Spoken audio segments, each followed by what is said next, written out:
Ni kalau uric asid tinggi. Semua ahli kaji dalam bidang perubatan, semua dalam dunia ni, yang Islam, yang tidak Islam, mengakui bahawa gula adalah bapa kepada segala penyakit.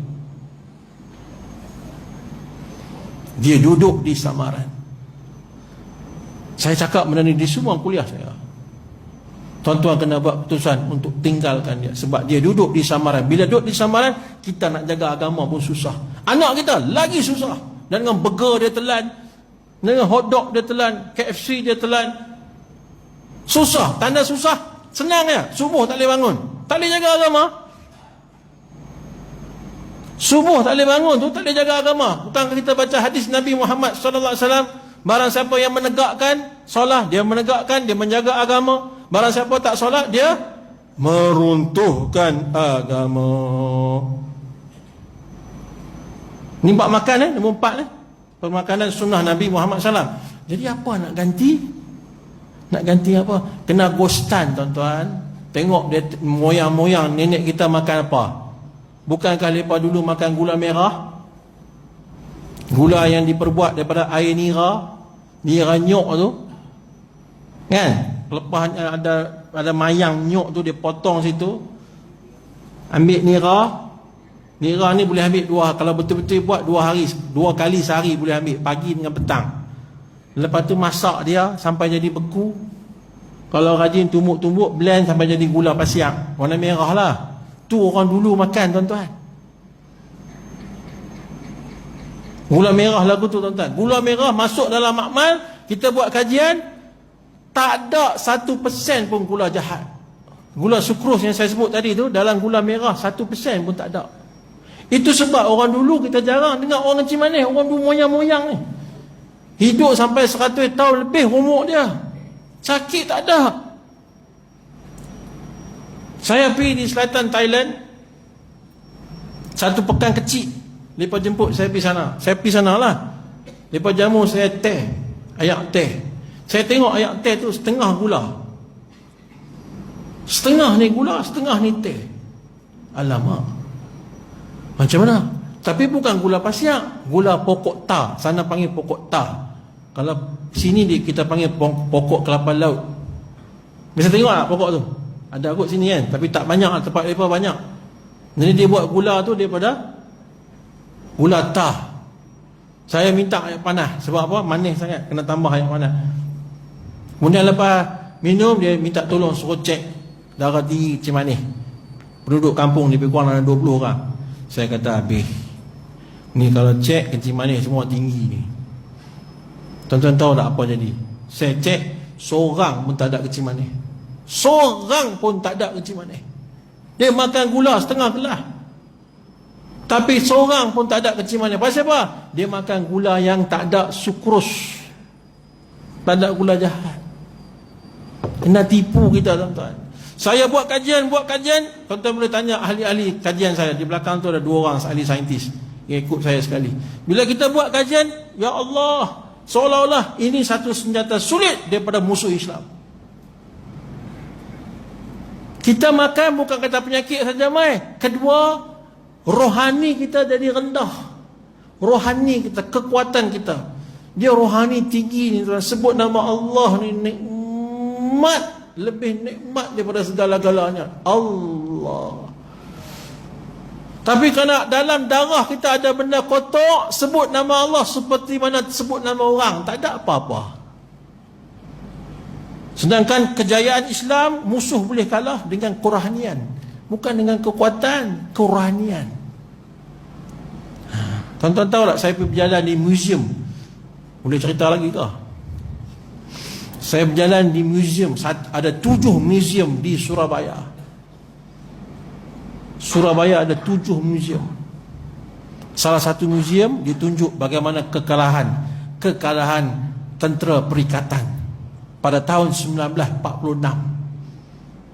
Bila Indonesia isytihar kemerdekaan, dia isytihar tu dia tak dapat restu Belanda. Belanda marah, dia pakat habis tentera perikatan. Belanda, UK, United Kingdom, Australia, New Zealand, semualah dengan Amerika mai serang Surabaya. Pasal apa? Dia isytihar kemerdekaan tanpa kebenaran Belanda. Bila lepas perang, orang Islam kita lawan, ulama-ulama kita turun, hak kapal terbang yang duduk terbang tu, ni dalam museum ni, salah satu museum di Surabaya.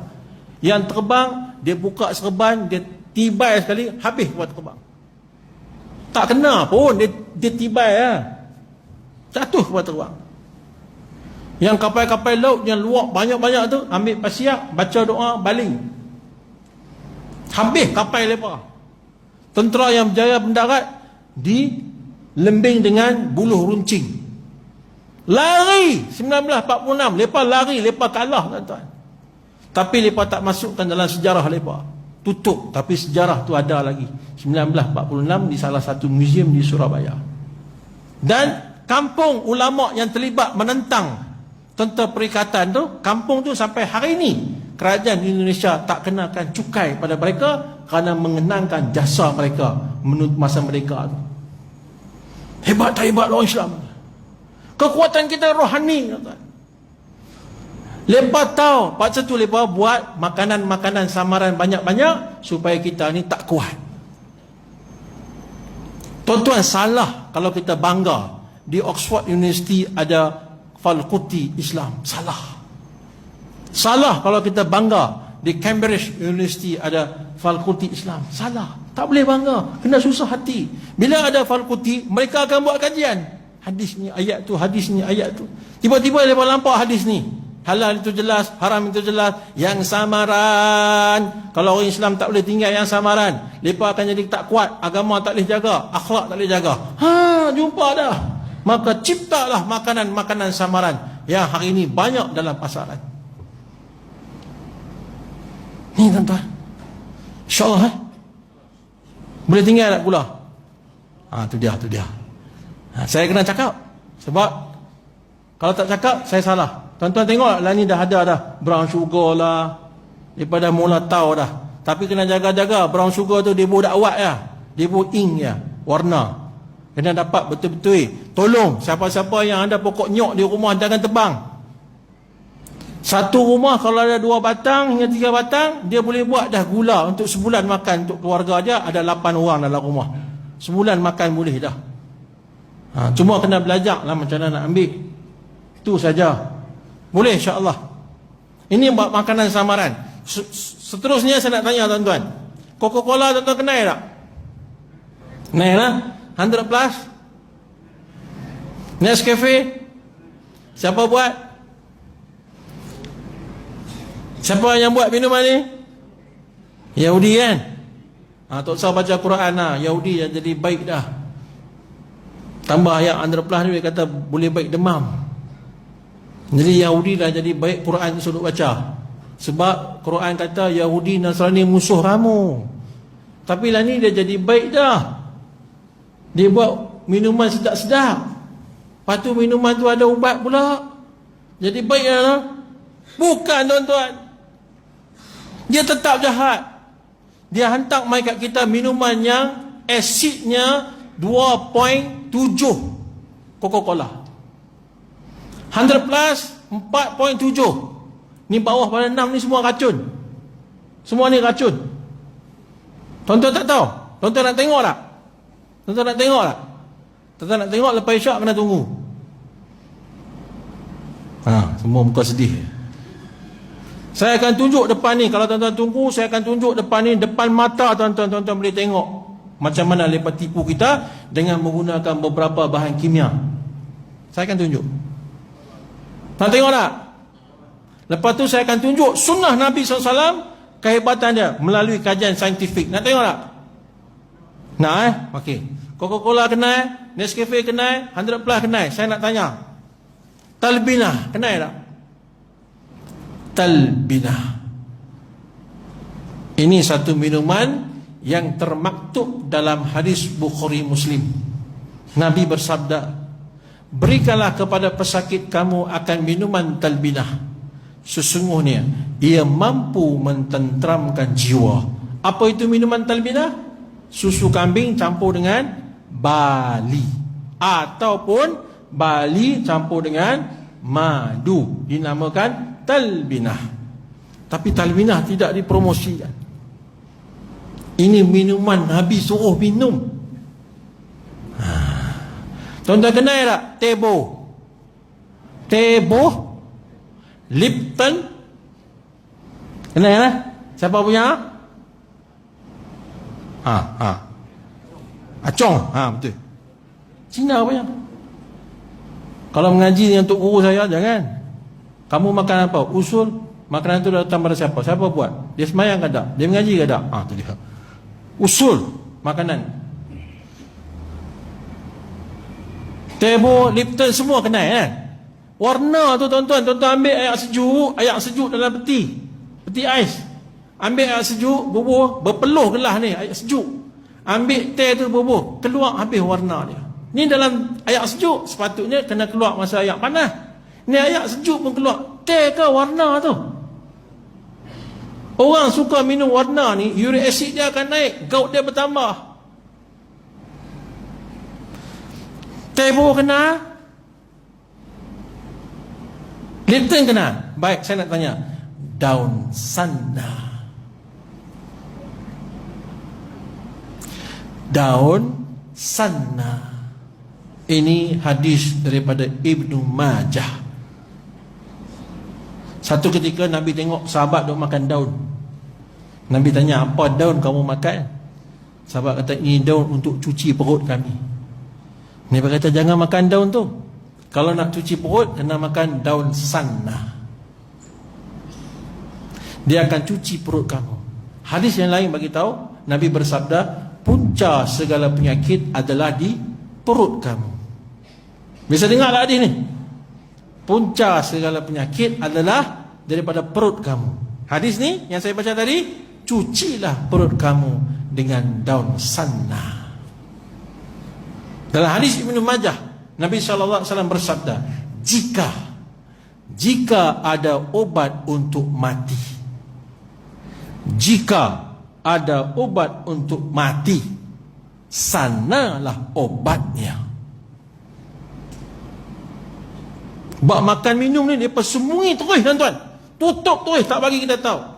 Saya dengan imam-imam besar negeri Kelantan 2 tahun lepas menjelajah Eropah di bawah tajaan kerajaan negeri. Nak bagi tu imam ni nampak di luar ni macam mana hebat orang Islam. Sampai di Amsterdam, Belanda. Kami minta daripada University Amsterdam nak masuk perpustakaannya. Sebab kita dengar dalam pustakaannya ada 6,000 kitab. 6,000 kitab orang Islam yang mereka rampas masa zaman penjajah. Mereka sembunyi di situ. Kami minta nak tengok. Apa mereka kata apa? Mereka kata apa kami? Orang Islam tak boleh tengok. Dah nak buat macam mana? Mesti mereka punya. Kena keluar lah. Nampak tak? Mereka tutup tuan-tuan. Buat perubatan, buat apa semua mereka tutup. Tak bagi tahu kat kita. Lah ni baru kita tengok daun sana. Lama ni tak pernah dengar kan? Pokok dia rendah-rendah ya. Pesakit saya bagi makan benda ni tuan-tuan. Ya Allah ya Tuhan tu. Dia keluar. Ya Allahu Akbar. Najis kita kumpul di perut kita 20 tahun dulu. Semua keluar habis. Berkeping-keping macam besi karat. Bila keluar penyakit di perut, tak ada lah najis di perut kita. Kita ambil makanan sunnah yang lain, jadi sihat tuan-tuan. Sebab Nabi kata, punca segala penyakit di perut kamu. Tuan-tuan minta maaf kalau saya suluh tengok tuan-tuan punya usus, saya boleh tahu tuan-tuan sakit apa. Masuk kamera tu tengok hitam dalam tu, itu tanda tuan-tuan uric acid banyak. Darah tinggi ada, kolesterol ada, gout ada. Kalau masuk tengok merah-merah, lemak banyak, kencing manis tinggi. Dia kalau kita suluh usus kita, keliling dalam usus tu tuan-tuan, lampak asal usus dan lampak saraf-saraf, urat-urat dalam usus. Itu usus yang bersih. Tuan-tuan, Nabi bagi tahu, cucilah perut kamu dengan daun sana. InsyaAllah lah. Ya? Ni sakit gigi teruk-teruk, anak-anak cucu kita sakit gigi kok. Talbina 5 minit ya. Dia duduk sakit tu, bagi minum 5 minit. Masa tu dia lebih kurang 5 minit hilang sakit gigi tuan-tuan. Tuan-tuan nampak tak Islam ni penyelesai masalah dunia akhirat? Nampak tak ni? Nampak tak? Itu bab makanan. Banyak kalau Ustaz nak sentuh ni, banyak. Bab kita makan salah dah tuan-tuan.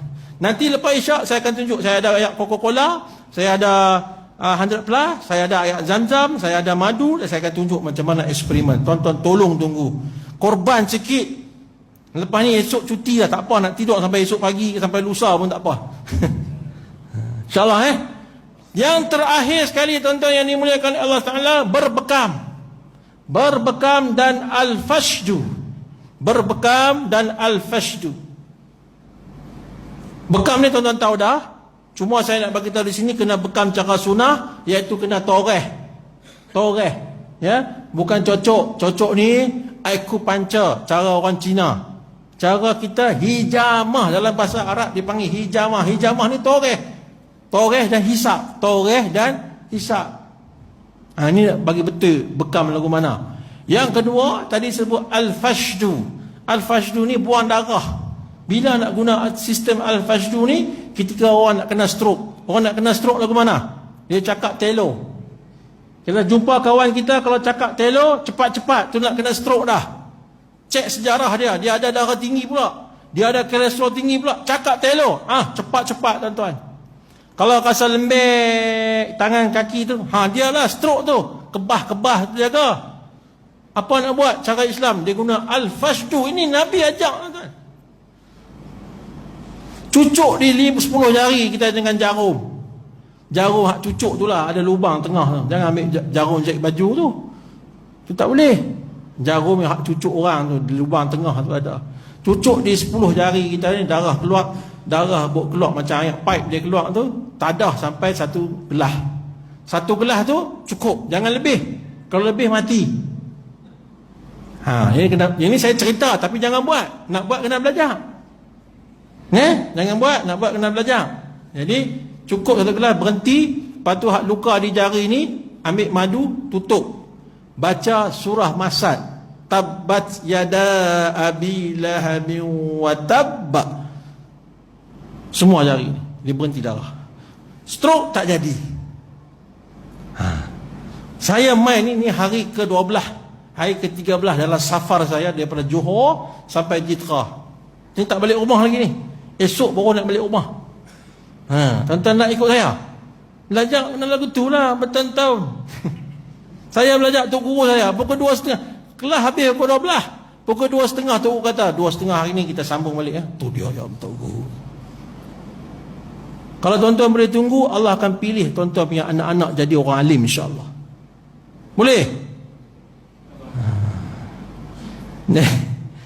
Jadi saya jumpa ustaz kawan saya di Kuala Lumpur, di Ulu Langat. Bukan, di Rengit, Johor. Bila saya cerita al-fashdu ni, dia cerita kat saya, betul dia kata. Dia kata kawan saya satu ketika depan saya nak jadi stroke, nak haikot lah, kaki tangan tu nak haikot lah. Tiba-tiba dia jatuh. Dia stroke, tak boleh nak buat apa, jatuh lah. Jatuh, tangan tu kena benda tajam. Bila kena benda tajam, darah keluar macam air pipe. Keluar tu darah, dia yang duk haikot nak kena stroke, tak jadi stroke.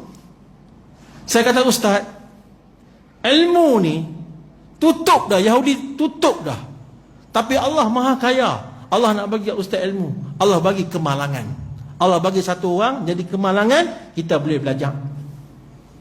Ini kayanya Allah Ta'ala. Lepas tutup, lepas tak mau kita tahu benda ni, tapi Allah boleh bagi tahu dengan berbagai-bagai cara. InsyaAllah tuan-tuan. Yang penting kita punya tauhid dengan Allah kena kukuh. Jadi tuan-tuan yang dimuliakan oleh Allah Ta'ala, 5 perkara ni, kalau kita nak jaga kesihatan, nak rawat penyakit yang kita ada, 5 perkara ni tuan-tuan kena amal. Pertama, kalimah thayyibah. Saya terang dah tadi. Yang kedua,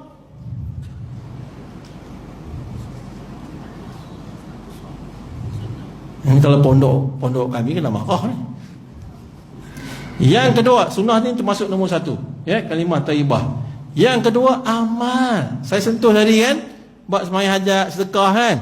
Yang ketiga ni ruqyah syar'i. Yang keempat, pemakanan sunnah Nabi Muhammad sallallahu alaihi wasallam. Dan yang kelima adalah berbekam dan al-fashdu.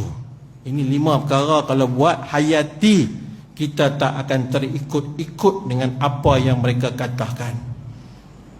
InsyaAllah tuan-tuan. Boleh? Lagi sekali mai jangkut semua ada nah. InsyaAllah Baik. Lepas isyak ni, tuan-tuan, lepas ni pas semayang, main isyak, boleh tunggu dah sikit, lebih kurang dalam 20 minit saja. Eksperimen ujian sains tu 20 minit saja. Boleh? Nak tengok tak? Nak baru saya nak buat, kalau tak mau saya tak mau buat. Jadi tuan-tuan semayang isyak, lepas isyak kita start selalu. Ya, saya tak semayang sebab saya jamak lah di belakang tadi, supaya bila tuan-tuan semayang, saya di belakang boleh siap alat-alat kelengkapan saya untuk buat eksperimen, insyaAllah. Jadi saya minta maaf banyak-banyak pada tuan-tuan jikalau saya tersalah bahasa, dan minta ampun daripada Allah Ta'ala. Maaf masa 10-17, saya rasa ni rekod lah. Tak pernah orang ngajak lagu ni lah. Tuan-tuan serik lah. Tak apa, lagi sekali saya main isyak saya berhenti, InsyaAllah kita tangguh majlis kita dengan tasbih kafarah. Subhanallah wa bihamdihi, subhanakallahumma wa bihamdika, asyhadu an la ilaha illa anta, astaghfiruka wa atubu ilaik. Assalamualaikum warahmatullahi ta'ala wabarakatuh.